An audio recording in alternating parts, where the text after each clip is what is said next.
এই যে এখন প্রচণ্ড গরম বা কখনো প্রচণ্ড শীত, আবার বিভিন্ন ধরনের ওয়েদার, এই আবহাওয়াগত কারণে কোনো প্রভাব পড়তে পারে কিনা খুবই বন্ধ্যাত্বে? একটা বার্নিং ইস্যু নিয়ে তুমি কথা বলেছো।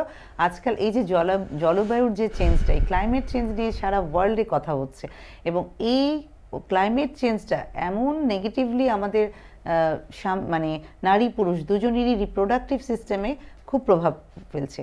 কেন?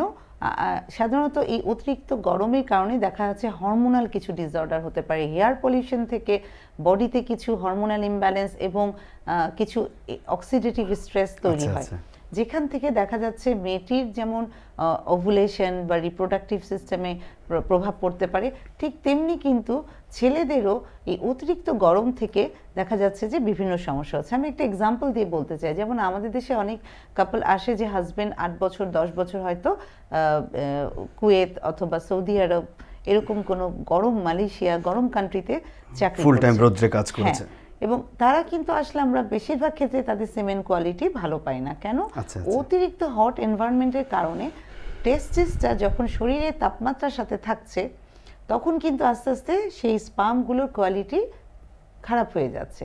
কাজে তাপমাত্রা, অতিরিক্ত তাপমাত্রা খুবই নেগেটিভলি ইম্প্যাক্ট করতে পারে পুরুষ এবং মহিলা দুজনেরই